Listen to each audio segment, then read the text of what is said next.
You're listening to 91 Reasons, a journey into the twisted landscape of pop culture. Keep your hands and arms inside the podcast at all times. And now, the voice, Jeff Tucker.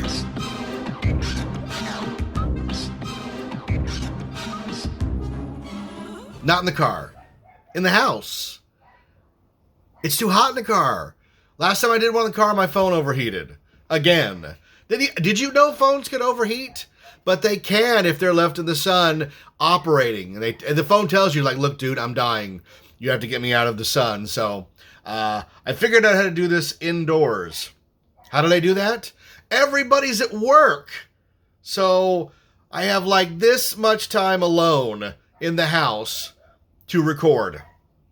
Hey, don't listen to this horrible show I'm about to do. Instead, go to the Civil Gore podcast. Civil Gore, like Civil War, but Civil Gore. It is a horror podcast, horror movies, horror television, hosted by Tim and Brian. Good times over there at the Civil Gore podcast. I just did an episode with them where we talked about all kinds of 80s nonsense. Then we talked a little bit about The Frighteners. That was the main reason I was going to be on the show. Talk about The Frighteners. So I talked about The Frighteners because at least that's a horror movie with a Michael J. Fox hook.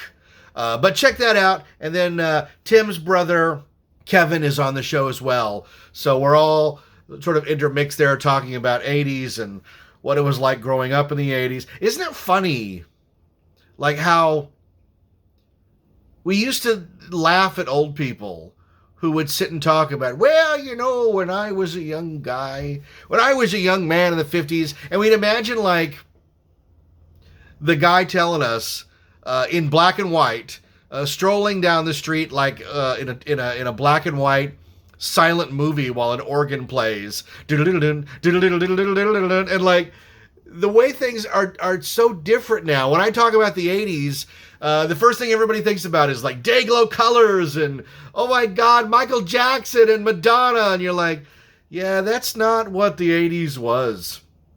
The 80s aesthetic that people subscribe to nowadays was made by a company. So a bunch of people got together and decided this is what the 80s is going to look like. Pink, gray. Now, we did have some of that, but you'd have to like seek that out. You'd have to go to the mall, go to a store like Doodah to see that kind of aesthetic, or watch Facts of Life. The last season of Facts of Life, remember they turned the store into a novelty shop called Over Our Heads, and they had that aesthetic. Or like the house in Beetlejuice. Like, those are anomalies. Most of us lived in drab, brown furniture houses full of horrible, like we had this couch that was mostly cloth but wooden armrest, like really, really ugly. We had a giant brown fake wood console television, and when it died, my mother put a smaller TV on top of it, and so now the console TV with a tablecloth became a TV stand. So then we had that TV there. And eventually that TV crapped out too. And what did she do? She put a smaller TV on top of that one. It looked like Tetris televisions in my living room. And each time the cat, which sat on the TV, like, again, with today's flat screen TVs like this one, you don't really understand that unless you were there. TVs used to get really hot. Like, they would get so hot, you could touch them and go, oh, like, there's an old saying, is the TV warming up? Yes, it's warmed up. Turn it on, go make a Pop-Tart, come back, and the screen might be fully engulfing the screen. But, you know, the cat would lay on the TV to get warm. So when the next TV went up, the cat laid on that TV and then finally on the smaller TV until the TV was so small at the top, if the cat slept for too long, it would just fall off. But that's a more realistic version of somebody's going to make that movie.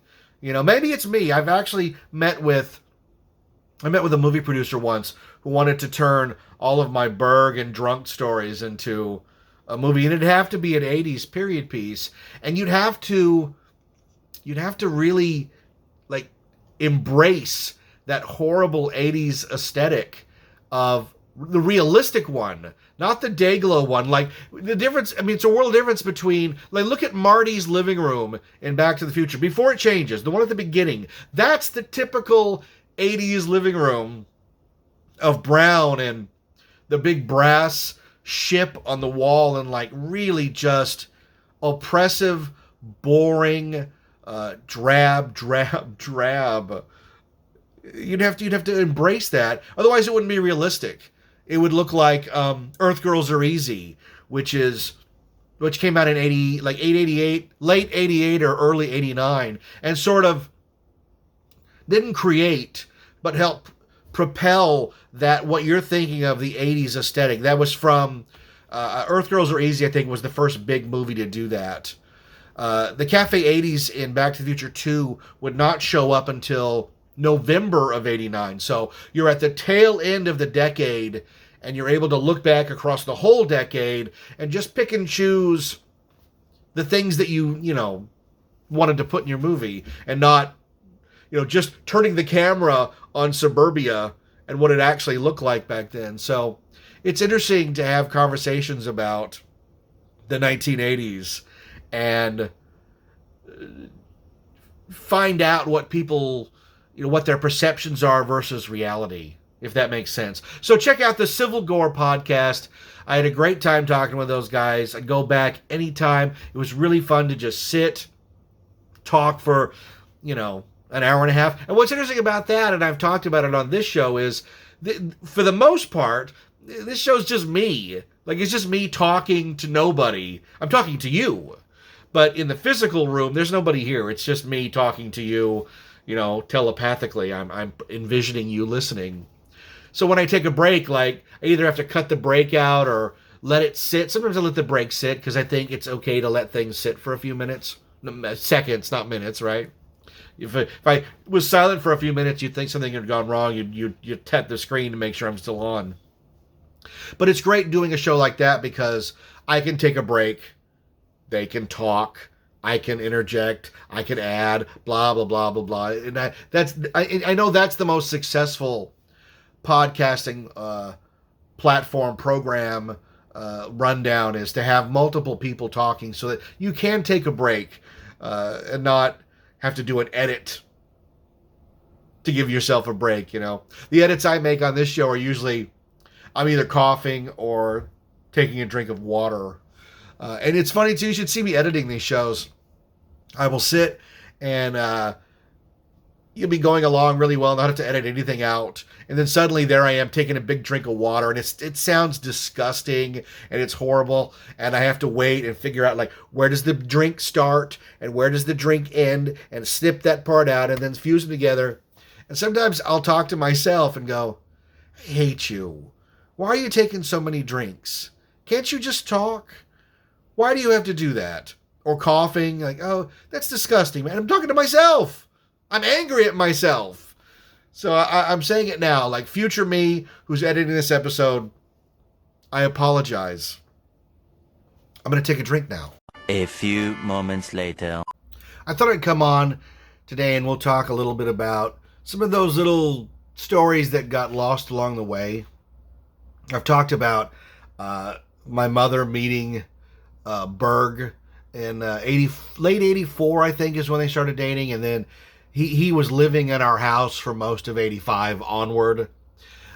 But he was trying to hide some of his more eccentrically frugal ways. Is that a good way of saying it? Eccentrically frugal, like cheap skate ways. I've talked about how he was the cheapest man I'd ever known. 6 squares of toilet paper? 6 squares, Jeffrey. I know, Berg. I know. 6 squares of toilet paper. You only get 6. What if you fold it over? You fold it over if you need more. What if I need more than that? Then you have to get in the shower. So now we've turned going to the restroom into an entire 20 minutes of showering and cleaning up. And God knows what the shower looks like when you're done. I don't want to know, man. I don't want to know. But like the toilet paper washing your hands in the sink, the freaking lemons. But what I don't know if I've talked about is the first 6 months he dated my mom, he rolled out the red carpet. He was trying to portray himself as something that he wasn't. And that was a guy who was good to his girl. And so the first big thing they did was he took her to Hawaii. Like they went on a big Hawaiian vacation. They left us home for a week. I think I might have mentioned they left us home with the Rondo Man. The Rondo Man was a guy who would go to the grocery store and get Rondo ice cream treats out of the trash. They haven't made Rondos in, I don't know, 30 years. Rondo was these little chocolate bonbon ice cream things. And he managed to know when they were going to throw them out, so he could get them out of the trash and take them home and enjoy them. Like, what kind of ninja skills does it take to get ice cream out of the trash, get it in your car, and get it home and have it still be technically ice cream? So the Rondo Man stayed with us for a week, which was like one of those sitcom movies, like Don't Tell Mom the Babysitter's Dead. Like, we thought the guy's just gonna die, and we'll spend the week hiding his corpse and parading him around town like he was still alive. The Rondo Man. Rondo Man ended up falling asleep with a lit cigarette and burning himself up to death, including his whole house. Yeah, good times, right? So he took my mother, Berg did, to Hawaii, and she was, oh my God, she was so excited for this trip. She had never done anything like that in her life. She was going to go to Hawaii, and I know that my mom used the trip to make like the best possible Hawaii trip you could imagine. But I also know it was with Berg, and the guy's notoriously cheap about everything. So I think I never got the full story. But I know that they stayed at a really cheap motel, I think, and went to the beach a few times. But he took her grocery shopping in Hawaii, and they had sandwiches at the motel. Like, they didn't go out to dinner, they didn't go to a luau, they didn't go see Don Ho. It was as cheap a trip as you can make and still technically go to Hawaii. But she talked about that for years. My boyfriend took me to Hawaii. He took me to Hawaii. And I remember thinking, oh man, and I wasn't jealous. Like, I have never had any care to go to Hawaii. It's not my scene. I'm not really a beach guy, and I live 20 minutes from the beach here. We go once a year. So I never really was, okay, hey, he took you to Hawaii. That's awesome, Mom. Oh, wait, he's moving in. Oh, that's going to be great. The Hawaii trip was such a fiasco, and he followed it up with, he did something for my mom she had wanted her whole life, other than the Hawaii trip. He bought her a fur coat. He bought my mom a fur coat.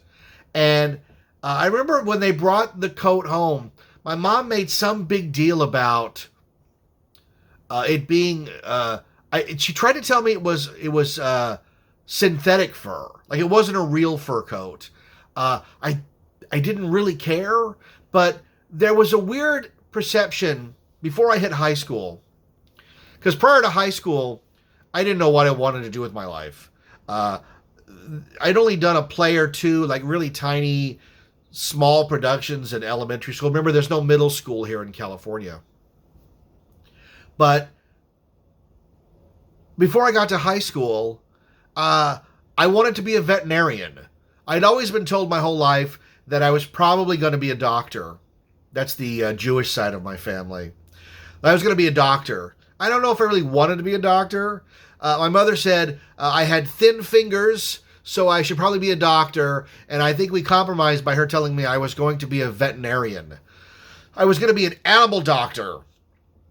And somehow, because she had decided I wanted to be an animal doctor, that I must have been an animal rights activist and a member of PETA and all these other odd assumptions to make, and that somehow her bringing a fur coat into the house was going to upset me.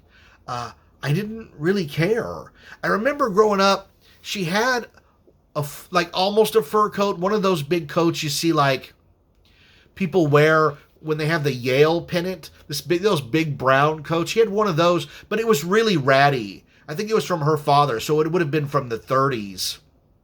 But Berg brought her a fake fur coat, and she made a big deal like, now, Jeffrey, it's not a real coat. I'm like, who cares, Mom? But I'll tell you what, to her, that was a real fur coat. And she wore that fur coat every opportunity she could. It didn't matter where we were going. If it was above a McDonald's trip or a grocery store trip, she wore the fur coat. She wore it to church. She wore it to, she didn't go to Eastern Star at that point, but she was still going to church. Eastern Star sort of petered out when Berg came into the picture. And she'd achieved as high as she could go. She was the worthy matron of the Eastern Star, which, if I remember correctly, is the highest you can go in the Eastern Star.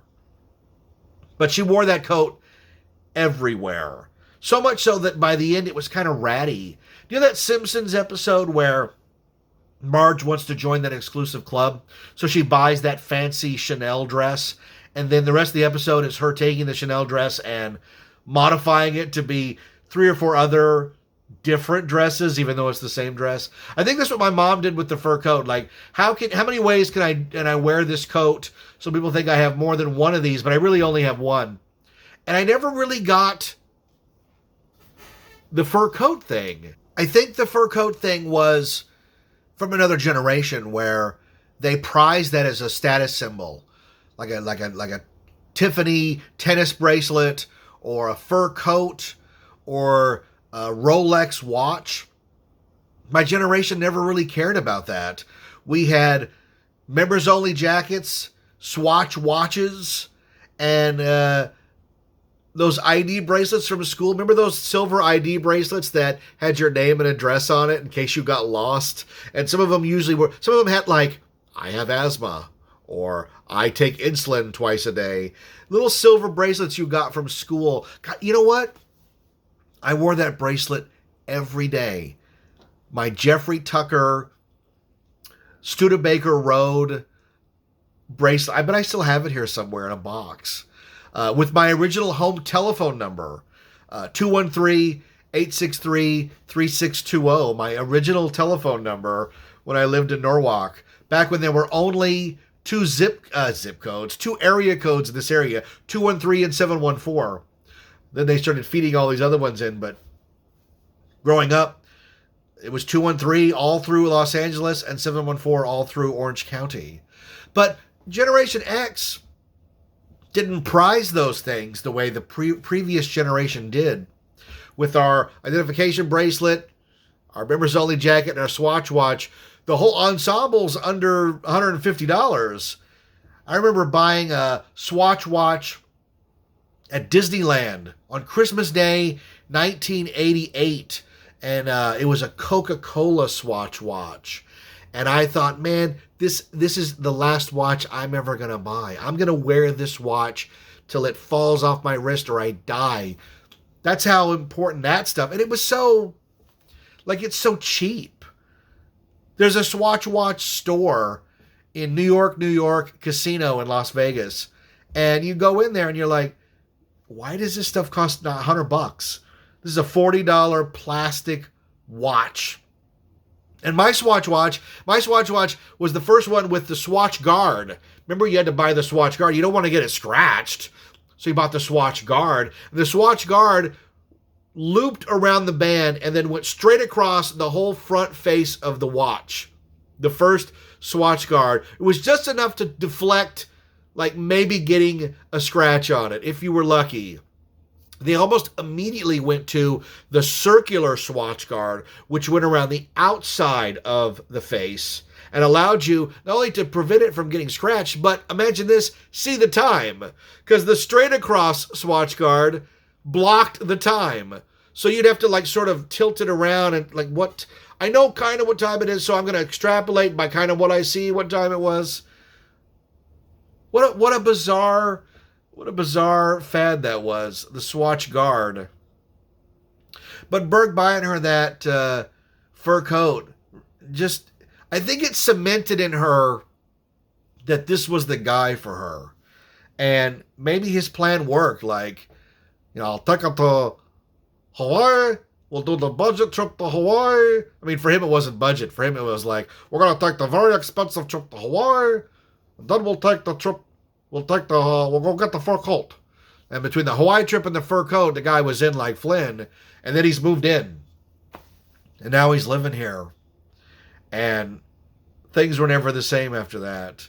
And I've talked in great detail all these insane stories about Berg with having to trim the trees and the power lines, spraying down fleas in the backyard, 6 squares of toilet paper, stop warning you, punk, and the lemons.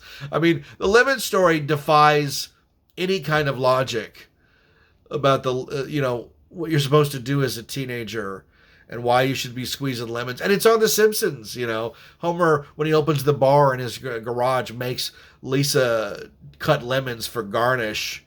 And I remember watching it, like, having that Chief Brody moment on the beach where he goes, so the shift focus, the pull shift focus, where he looks like he's moving, but he's not. You have that moment watching it, like, they're doing squeezing lemons on The Simpsons now. That's long before the podcast or me talking about. Maybe somebody else out there, maybe somebody on The Simpsons writing team was told to squeeze lemons as a kid, and they were like, I'm going to put that in an episode.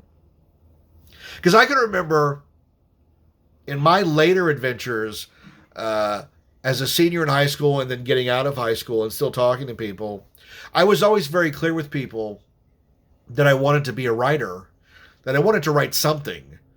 And I remember people would always tell me, are you saving this incident for something in a book? And I go, I really don't know. And it's funny how my book series, The Sixth Key, there were a lot of really tiny incidents that happen with people that sort of make their way into the book as a fictional piece of the book that may or may not have happened to somebody in real life. Now, the Back to the Future book obviously is a completely different animal because all of that's true. Only the names have been changed to protect the guilty and the innocent. But The Sixth Key is arguably a work of fiction. But some of the items in there may have happened to people. And I wonder out there if anyone from my past has read my books and come across something they're like, wait a minute. Wait, this happened to me. And you've put it in the book as happening to them. And that would be, I guess, weird. But it's also pretty complimentary, isn't it? Everybody does that. Everybody has these things that, I could write a whole Berg book at this point. I don't know what you'd call it. Squeeze those lemons. When life gives you lemons, squeeze them. I have no idea. But I've been talking to my brother quite a bit recently. It's weird how you ebb and flow the relationship with your siblings. And my brother's come back, and we have a lot in common, more than we ever had as growing up. As adults, we have way more in common than we did growing up. And it's interesting to reconnect with people. There's never been a disconnection, really. But, I'm using that term loosely. Because everybody goes their own ways. And then you circle back sometimes and meet up, and you have these adventures. He loves the Berg stories. He's always trying to get me to come up with new ones, to dig deep in the psyche to find some of the older ones that maybe I haven't talked about. I was talking on the Gore podcast about an incident I don't think I brought up. They didn't know about it, and they listened to the show quite a bit religiously. And like I said, check out the Gore podcast. They're nearing 200 episodes. That's fantastic. Most podcasts peter out at, 20 is a lot of episodes. If you can find 20 things to talk about in your podcast for 20 different episodes, you're doing great. 200? That's freaking amazing. But I was talking to them, and I mentioned something they didn't know what I was talking about. So my Berg did another thing for my mother, and I don't know what this was about. I kind of am understanding it now as I get older. And there's so many things in life that you just don't understand until you get there. And isn't that such a human thing? Because older people are here. They're on the planet. You could sit down and talk to them. You could listen to their stories. And you could take things away and use them in your own life to better yourself. But as Americans, we don't do that. We look at old people as a burden. We look at old people as, oh, they're telling their stupid stories again. But if you'd stop and there's gold in there if you just listen. If you just listen. Because my mother, when I got to be a teenager, my mother got little lap dogs, little Pomeranian dogs. She got one named Lady. It had a whole name, like this long, stupid pedigree name. And the dog was completely pampered. My mother doted on the dog. She'd brush the dog and feed the dog only the right food. And I had no concept of them. Like, why are you taking on the burden of this little animal who is completely dependent on you in ways that a regular, just run-of-the-mill mutt dog wouldn't be? And it's only now, as my kids get older and Josie is going to be 17 at the end of this year, they don't need you much. In fact, all three kids go through that period where you trying to help them is seen as a detriment to them. I can do it on my own, Father. Okay, yes, you can, and you should. But as a parent, you have spent a giant portion of your life caring for someone who one day tells you, I don't need you to care as much. In the physical world, doing things, getting things, they really do, they leave the nest. Even if they're still in the house, they leave the nest, if you know what I mean. I mean, when I turned 16, 17, I was never home. Why would I be? If you listen to the stories, why would I be? So I think my mother taking that dog on was finding something that needed her at a time when her kids didn't need her as much. We have a lizard in our house, a giant iguana named Noni, and Rachel dotes on it. And I think she dotes on it because the lizard allows itself to be doted on, hand-fed, petted and stroked like the James Bond villain with a giant lizard. And there's something to that, because now we don't have, the kids don't need us anymore the way they used to. And what do you do when you feel it slipping away? I'm still a parent.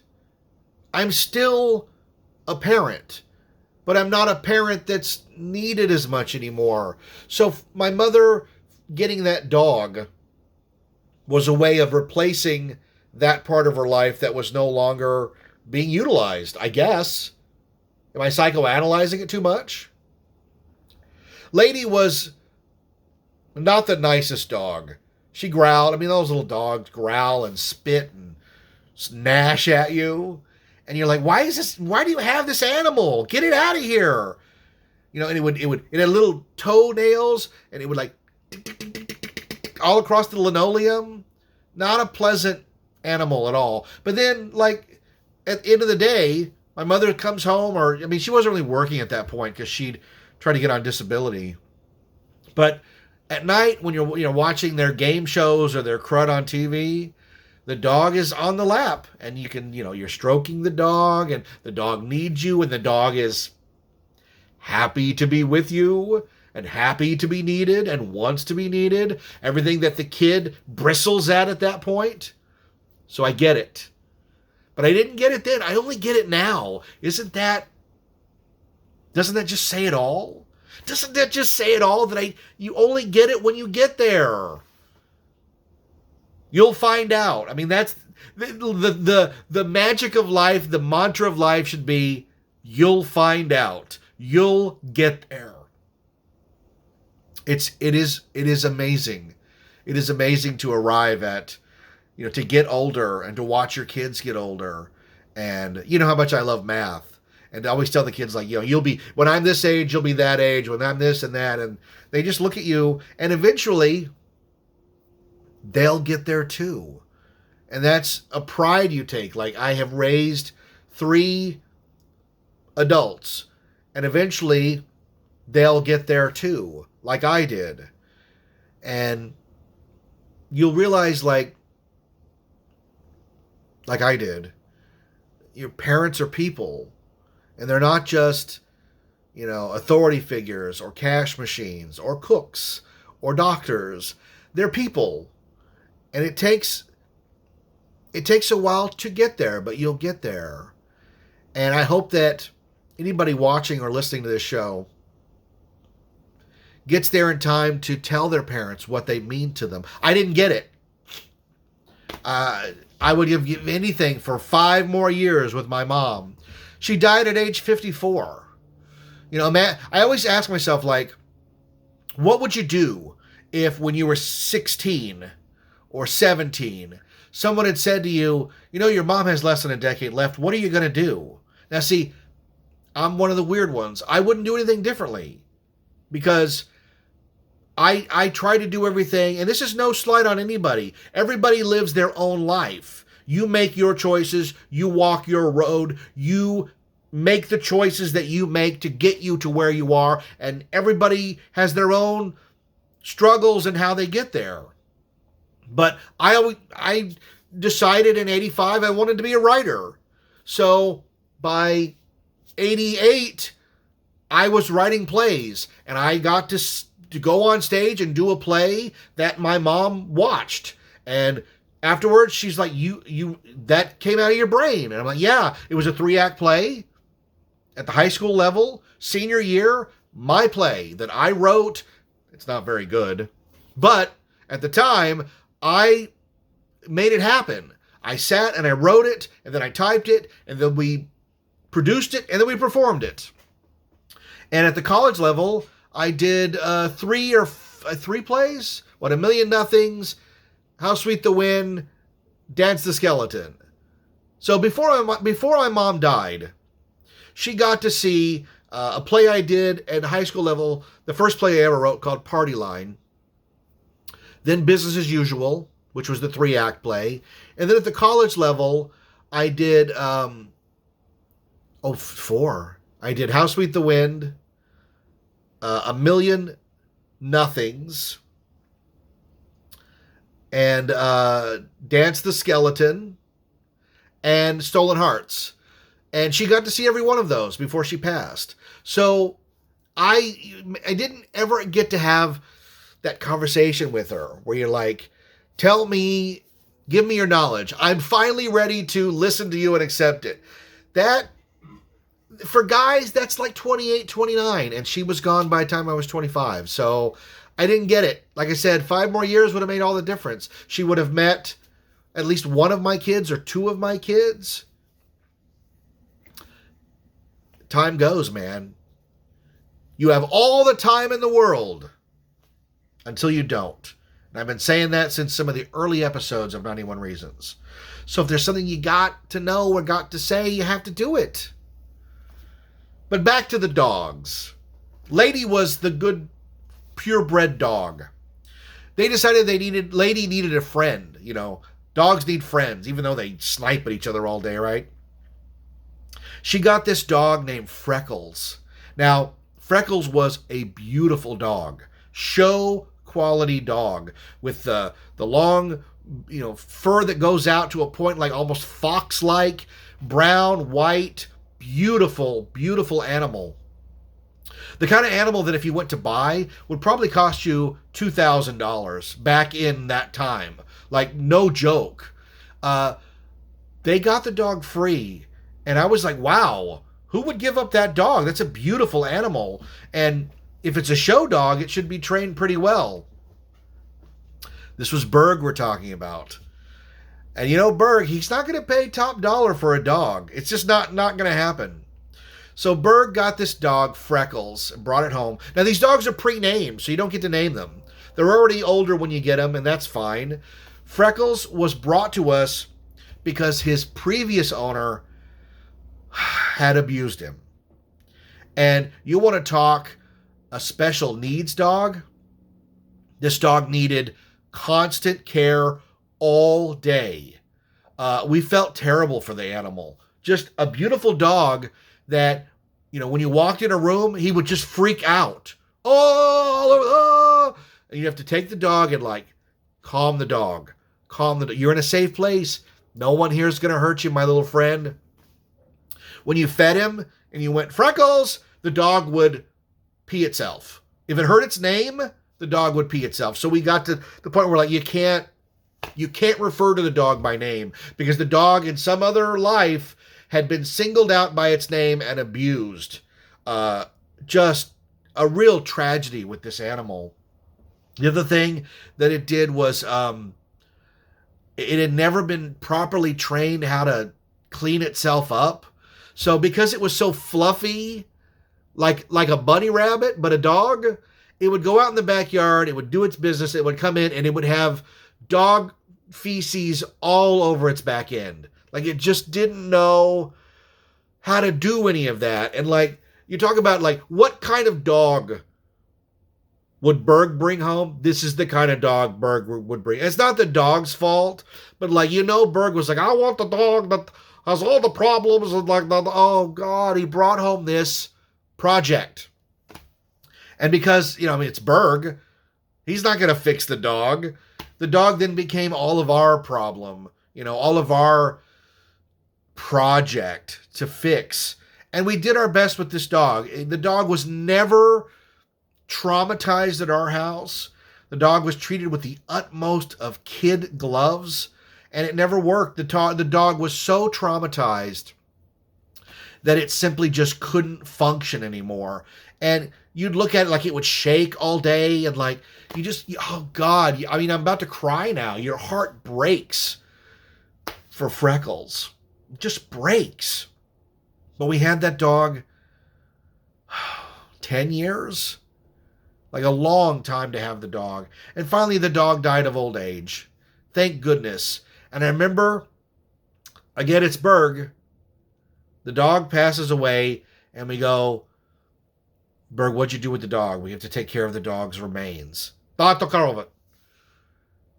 What'd you do with the dog, Berg? Oh, it's out back. It's out back? What does out back mean? Berg had buried the dog behind the garage. He had dug a hole, he put the dog in it, and he had replaced the dirt. You just have that moment of is that what you do? I guess. We're not in the wilderness. We're not in the rural area of the farm where you can bury the dog out back like red fern grows. So we all went back and we saw the mound of dirt where Freckles was. And by the end, Freckles was blind. He was deaf. He was not in a good place. And him passing away was probably the humane thing to do for that animal. And me and Rachel and everybody else in the family who was there at the beach house, it's behind the beaches, he's probably still there. Think about that. The dog's probably still there under the ground behind the garage at the beach house. We stood there and we all said our piece to Freckles, and somebody had the idea to sing Amazing Grace. So we sang Amazing Grace over Freckles' grave, and we got to the line, I was blind, but now I see. Everybody lost it. And we all cried for this poor dog that didn't have the best start, but had a pretty good end, because even though Berg was not, he doesn't deal with the dog. He fed the dog, and that's it. We washed the dogs, and we took care of the dogs, Lady and Freckles. I don't remember what happened to Lady. I really have no memory. I'll have to ask my brother. But Freckles' end and Freckles' funeral was one of the pivotal moments of living at that beach house. And it was a moment that brought us all together. singing Amazing Grace over a little tiny plot. The dog was very small. But like knowing that he wasn't nervous anymore, he wasn't going to stress out. It was a really touching moment. And when I look back on the beach house days, there's so much craziness and so much negativity and so much wrong that laying Freckles to rest behind the garage counts as one of the only, not soothing's the wrong word, healing moments of the beach house.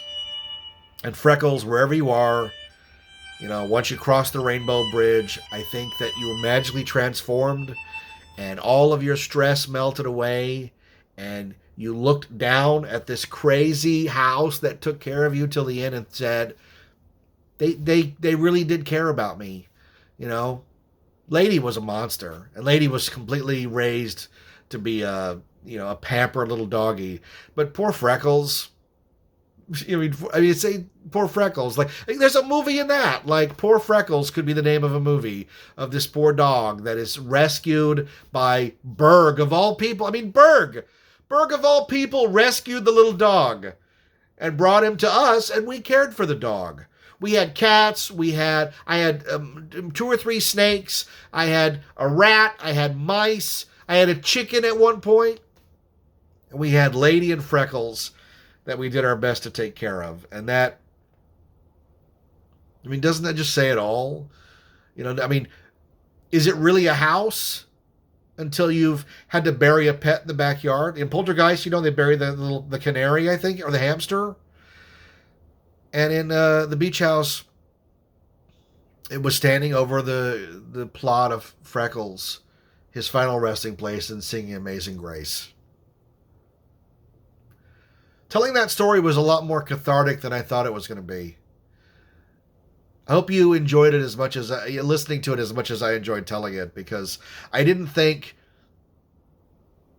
there was anything left to mine from that era, and certainly not anything as rewarding as taking care of that dog till the end. So, Freckles, we're going to pour one out for you, buddy. I'm Jeff Tucker, and this continues to be 91 Reasons.